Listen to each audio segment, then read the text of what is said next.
معروف أول يوم في رمضان في كل البيوت يبقى رقاق، من أجمل الوصفات اللي باحب أعملها. بُصّوا يا جماعة العجينة خفيفة إزاي وطرية وناعمة، وبُصّوا تحفة. مين اللي قال عشان نعمل رقاق لازم نعجنه باللبن والّا اللبن الرايب؟ لأ، ده كده مش رقاق، ده كده هيبقى عيش. بُصّوا بطريقة سهلة، ولا هتعمليه في الفرن ولا أي حاجة، هتعملي من كيلو دقيق هيقطع معاكِ كمية كبيرة أوي ما شاء الله، هتعملي بيه يعني كذا كذا صينية. بُصّوا بقى المنظر والجمال والحلاوة، تعالوا بقى أقول لكم على الطريقة بتاعتي. كيلو دقيق، معلقة صغيرة من الملح، هاخد 3 كوبايات المَج كده العادي أهو، مَيّة مغلية، مَيّة تكون مغلية من الكاتل زي ما أنتم شايفينها مش سخنة، وهانزل بيها على طول على الدقيق، نقلِّب كده. أنا نزّلت أول كوبايتين وهانزّل الكوباية التالتة كده تدريجيًا، أنا خدت نُصّها والنُص التاني دلوقتي حسيت إن هي لسه عايزة تاني، فهانزّله على طول معاكم أهو. كده بالضبط 3 كوبايات، هنقلِّب بقى بعصاية خشب كده عشان إيديكِ لإن سخنة، وأول ما تبتدي تهدى امسكيها بقى واعجنيها عجن مُجرِح. خلّيها كده تبقى في إيدِك ناعمة خالص، خالص، ساعتها هاقول لِك هو ده المطلوب. زي ما أنتِ شايفة هنا أنا حطيتها بقى على رخامة علشان أقدر أتحكم فيها بعد ما هديت خالص، يعني مش أوي بس كده إيديّا تستحملها.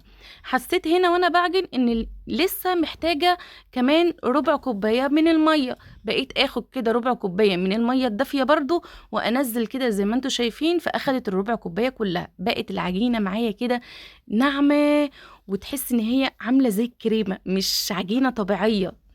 العجينة دي حلاوتها بقى إن أنتِ تفرديها ممكن تتفرد معاكِ لو عندِك مثلًا طبلية تتفرد معاكِ تبقى عاملة زي الفطير مثلًا المشلتت. العجينة بتفرد معاكِ ما شاء الله، الله أكبر يعني ما بتتقطّعش وبتبقى خفيفة كده وحلوة. هنا أنا كنت مكبّرة العجينة شوية، فأنا اتراجعت كده شوية ورُحت مصغّراها كمان حبّة، لإن قطعت معايا ما شاء الله كتير، حسّيت إن هي كبيرة. باخد بقى الجريلا بتاعتي أو الصاج على النار متوسطة، علّيتها الأول سخنت، بعد كده وطّيت عليها النار خالص. أنا هنا يعني باحُط على النار وبارجع باشتغل تاني زي ما أنتم شايفين كده. بناخد العجينة كده أهوًا الكرة اللي كوّرناها وبنرُش عليها دقيق وافردي بقى، افردي، افردي، افردي. ولو أنتِ زيي كده فاشلة في الفرد، الطريقة دي يعني إيه، هتبقى مثالية ليكِ، هتبقي أستاذة فيها. أنا لا كنت باعرف أفرد ولا أي كلام خالص، وبقيت ما شاء الله أهو على قد ما باقدر باحاول أفرد، لكن أمي الله أكبر عليها بتحطها على الطبلية بتفرد بيها الطبلية داير ما يدور ما شاء الله، ربنا يديها الصحة يا رب وأمهاتنا جميعًا يبارك فيهم. أول حاجة كده أهوًا ابتديت إيه، إن أنا أفرد كده زي ما أنتم شايفين، وخلّي بالِك من الأطراف، أنا عايزاكِ تاخدي من جوّه على برّه لإن الأطراف دي مهمة جدًا.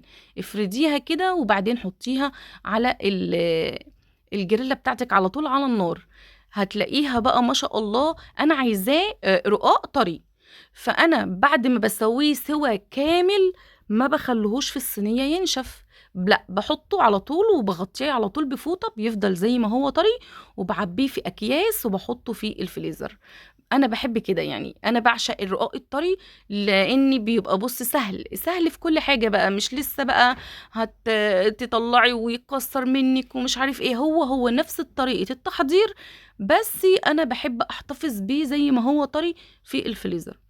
وما تنسيش بعد كل مرّة تمسحي الجريلا بتاعتِك أو الصاج اللي أنتِ هتعملي فيه علشان خاطر ما يتحرقش منِّك.